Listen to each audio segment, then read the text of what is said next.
Muri Bosnia ibice byose byagize uruhare muri iyo ntambara byahuye n'ingaruka z'imihindukire y'imitekerereze. Imyemerere yarangaga abasirikare n'abagizi ba nabi b'abasivile yabangamiwe n'ubugizi bwa nabi bashowemo, ibikorwa byo guhohotera no kwambura ubumuntu abo bari bibasiye byatumye batangira guhindura imyemerere yabo kugira ngo biyemeze ko bari mu kuri. Umwe mu basirikare bafunzwe nyuma y'intambara yaje gusobanura ukuntu komanda we yamutoje kwica abantu, amubwira ati kugira ngo ubashe kubica ujye ubabonamo ibisimba. Uwo musirikare ati ibyo byatumye numva kwica binyoroheye kandi nkumva mbikora ndi mukuri. Murebye rero ibyabaye muri Yugoslavia mumaze kumva nk'uriya musirikare, murasanga ibikorwa n'abahamagarira abantu kujya mu bugizi bwa nabi ari ibihe? Tekereza nko kuvuga mu Rwanda ukavuga ngo abatutsi ni inyenzi. Yego. Inyenzi turayizi mu nzu, ni ikintu abantu badakunda, ni ikintu cy'umwanda.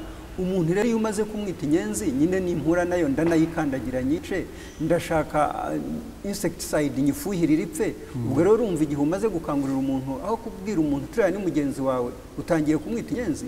Nk'uko uwo musirikare yabivuze muri Bosnia, natwe hano iwacu mu Rwanda yiba babitubwiraga bishobora kuba byaratumye biborohera kwica abatutsi nyuma yo kubita inyenzi. Ntabwo mpamya ko bahita babyemera ako kanya, ngo ntabwo ntashaka kwicara ngo yumve ko ari inyenzi nyanyenzi, ahubwo ni ibintu bibera mu mutwe. Iyo ushaka mu Kinyarwanda bavuga ngo niba ngushaka kwica imbwa ye ayibeshyera ko yasaze. Iyo haje ku kantu ko kumva ufite ibibazo, wari ukennye, ntabwo warangurisha ikawa yawe, abana bawe ntabwo bajyaga mu ishuri, yego ntwari wishimiye ubutegetsi. Ariko dufatiye nko ku rugero rw'uriya musirikare wo muri Bosnia twabonye, ubundi ntabwo ari umuntu wari ukwiye gushyira mu gaciro. Mu Rwanda icyabiteye numva ntekereza yuko abanyarwanda bagiye bigishwa umuco wo kubaha umuyobozi, umuco wo kubaha umutegetsi utagombye no gutekereza. Koko ushaka gutekereza ukaba wanavuguza umutegetsi bishobora no kuba icyaha gikomeye. Hari ikintu twatangiriyeho tuza gukomeza kugarukaho, cya kintu cyo kurema ibice mu bantu ni ikintu gikomeye cyane muri iyi myemerere. Ubirema we ntabwo arema ibice bibiri gusa, ntabwo asigamo igice cya gatatu. Ntufite ahandi hantu ushobora uri kumwe natwe, cyangwa uri kumwe n'abariya batindi, cyangwa uri kumwe n'abariya abagome, uri kumwe na ziriya nzoka, uri kumwe n'abariya abarozi baraturoze, nawe wafatanyije n'abanazi. Hitamo rero uruhande ujyamo. Hakoreshejwe imbaraga nyinshi cyane nko muri Bosnia, ibinyamakuru, abantu bize. Mu Rwanda biho byagize bagiye bakoresha ibisigo. Yego. Umuntu w'umuhanga wigisha muri university akamanuka aje gusobanura bya bindi umuntu adashobora gupfa kwemera. Nkuko mu Rwanda icyo gihe ndibuka ko ari igihe Kangura yigeze kwandika ngo ntimwibeshye, ntago inyenzi ishobora kubyara ikinyugunyugu. Inyenzi byara inyenzi. Ni ukwigisha, ni uguhoraho, ni ugufata umuntu ugahora umubirindura ku buryo n'ubwo atabizi ntumuha ubuhumekero, kandi ko ugakomeza gukora yasi ifite ibipande bibiri kandi bihanganye. Uretse kuba ibyo bice bihanganye, wowe umwereka ko natagira vuba ngo agirire nabi cya gice kindi ari we bigiye kugera. Ntabwo bigarukira aho, ntekereza ko ari icyo gikomeye cyane, ukubera kuti namwe nimutabi baraje babice. Mu Rwanda abantu barateguwe bakigishwa, ntekereza ko mu mutima wabo babirwanyaga, ariko bagakomeza kwigishwa banategekwa, bagakomeza bakabirwanya kugeza aho noneho bahindutse kumva ahubwo ko ari byo byo. Ni ukuvuga ngo umuntu yari umuntu, ariko ibiryo agiye kurya bigiye kumuhindura undi, kugeza igihe yibagirwa uwo ari we, akora ishyano atazi n'ibyo arimo. Ndashaka kongera kwibutsa ikintu gitoya ko ntekereza ko ari ngombwa, kubera ko twumvise ko umuntu bashobora kumugira uko bashaka hanyuma akamuba. Hari igihe azagera ati ni ukubera nyine abandi nuko bangize gutyo. Hari ibyo tujya dukoresha mu buganga byatangiwe na Charcot byitwa hypnose, gushyira umuntu muri eta runaka. Experience yerekana yuko bidashoboka ko ushobora kugushyira muri eta ya hypnose utabyemeye. Yego. Ugomba kubanza kubyemera kugira ngo nze kukujyana ntugeze ku rwego nza kukugeraho.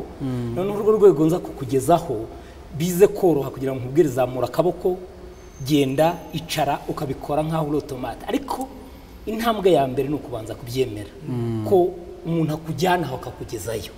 Ni nayo mpamvu haba abantu b'intwari bakanga ati ibi mushaka ko tujyamo jye ntabwo mbijyamo Yego. nuko intwari zitaba nyinshi cyane wenda ariko jye simbijyamo icyo kintu abantu bahimba cy'uko umututsi ari inzoka ikwiye kuvaho niba ukivuga n'indi ukivuga ni wa wundi ukwiriye kumvirwa no kubaha urumva rero iyo akibwira abantu bagomba kumwubaha ntabwo bivugwa n'umuntu usanzwe uba hariya bivugwa n'umwarimu bivugwa n'umucuruzi bivugwa n'umuntu uvuga ariko ijyana uwo muntu yavuze barumvira umuntu abitinzeho byonyine wagira ngo niyo mpamvu yonyine ariko si yo mpamvu yonyine ahubwo igomba kuba ari uruhurirane rw'ibindi bibazo byinshi umuntu bakamubwira nk'ibyo bati dore abatutsi uburyo ndibuka bavuga ngo bagiye kubagarura bajye birirwa babahetse njya nibuka muzeti itavuga ngo si ubu muri iki gihe kugenda muri pagero no kujya mu ngobyi ni iki kiza mu by'ukuri ariko umuntu akananirwa gukora iryo sesengura ngo avuge ati uyu munsi ariko umuntu azakenera kugenda mu ngobyi kurusha kugenda mu modoka nziza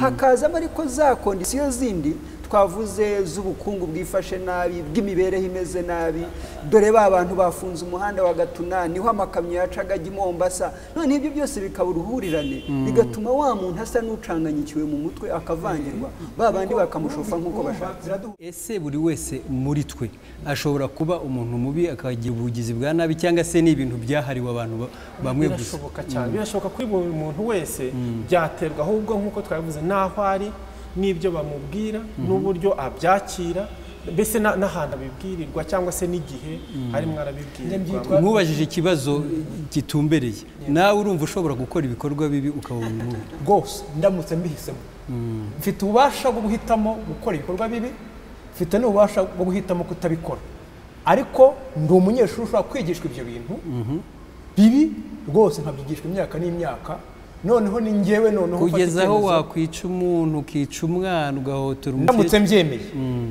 ntabwo ndi robo umuntu ashobora kuza ngo yigishe mpita mbikora oya ni icyemezo umuntu afata. ntekereza ko igisubizo ari uko ntabizi ariko ntabizi kuko impamvu mbivuga ni uko hari uruhurirane rw'ibintu byinshi bishobora gutuma nshobora kugera aho ngaho.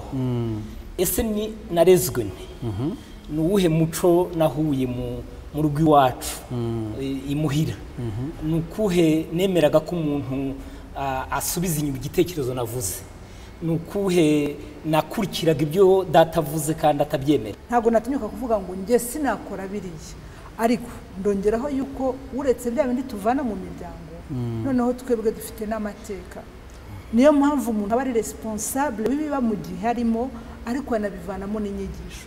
njyewe mfite amateka yanjye yamurikiye anyibutsa yuko ntitonze nshobora kuba uyu munsi nciye muri handi twita 1930 uyu munsi niba ndi hano ni nayo mpamvu turiho ni nayo mpamvu wenda abantu bashobora kongera bagashaka kwiga uko ibi byose byagenze nuko iyo byabaye twese duhamagarirwa kubisesengura tukaba twabivanamo inyigisho idufasha kugira ngo ejo tutazaba bari. ahubwo bagiye birantera ikindi kibazo nkibaze wenda tukiganire nk'ubwo kuvuga ngo hari ibintu amateka ducamo akatwigisha ejo bundi muri Kenya biba muri 2007 byatumye nibaza nti nabonaga umuntu ujya gutema mugenzi we kamera yamufotoye havuga uyu muntu ntabwo yabonye ibyabaye mu Rwanda ntiyabonye ayo mashusho ariyo bakoresheje mu rukiko Arusha kuki uyu munsi abitinyuka ejo bundi muri Côte d'Ivoire turabibona kandi baza amateka yacu y'u Rwanda aho rero binsiga mu rujijo rwo kwibaza ariko umuntu burya ashobora kuba nk'uku nubwo ibi byose byabayeho ariko mu mabare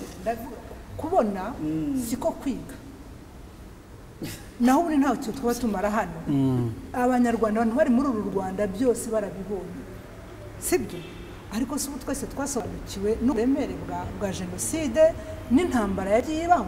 ese uyu munsi twese twumvise yuko ari nacyo yari yigeze kuvugaho yuko nubwo twavaga gusahura tukavuga ngo n'ubundi byari ibyacu ese twese twibutse ko ibyo twasahuye bitari n'ibyacu ngo nigije y'urupfu kubera ko byo ari ibindi nyuma yo kubona nasahuye nkafatwa nkafungwa nta somo nkwiye gukuramo nshobora kurivanamo ku giti cyanjye ariko isomo ntabwo riba ryakabaye isomo iyo niyigiye kuri njyewe wa mwana wanjye nasize mu rugo yaza kundeba nkamubwira ngo nzize bariya abatutsi urumva rero icyo gihe nta somo wabagakuyemo isomo riba ryavuye amasomo arashakishwa pedagogie reka nkoresheje ijambo ry'ikizungu la pedagogie l'experience ntabwo ari kimwe njyewe nkeka ko ahangaha aho twicaye biriya byo muri Bosni cyangwa ibya hano cyangwa ibyabaye mu Bayahudi n'ahandi hose ni iyo abantu tuba twiga ntabwo wenda byari kubaho ariko nanone yabaye tutigaga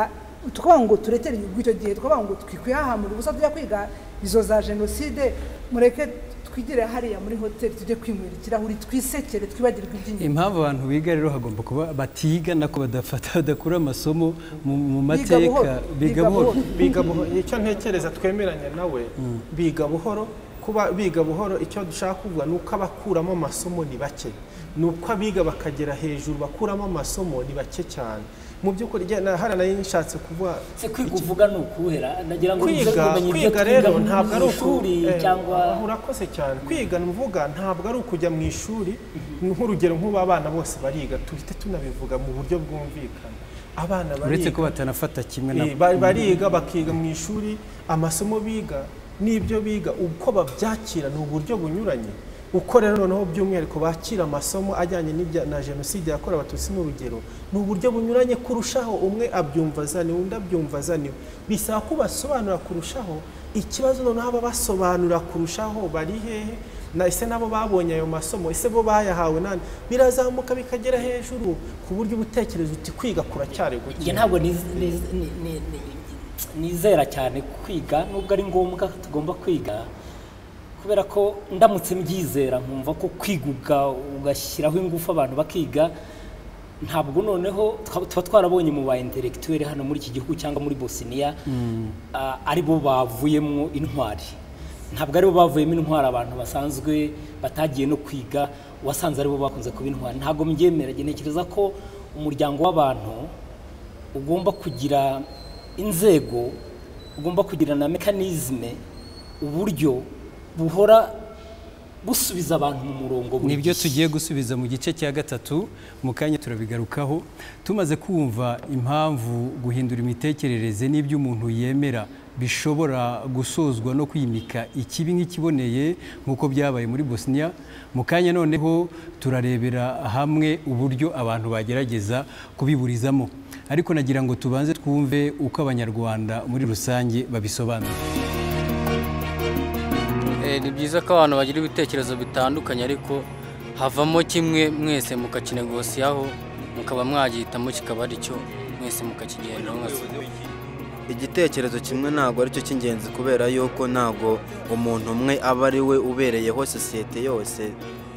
Ni ukuvuga ngo ni ukwegerana mukaganira ku bitekerezo bitandukanye, umwe agatanga icye undi agatanga icye kandi byose bikubakana bikabasha kugira ngo mwese mugire icyo mugeraho mwifatanyije.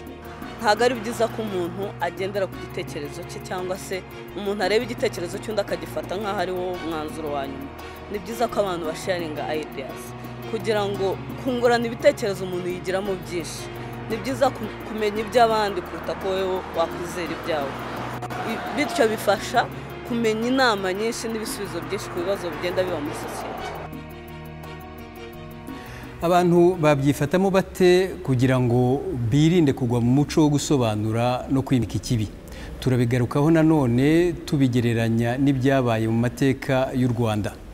Mumaze kureba ibyo twaganiriye muri iyi minota yose tumaze tuganira, murasanga koko ari iki cyari gikiwe gukorwa kugira ngo uriya muco ucike? No kwigisha. Kwigisha mvuga rero no kushya.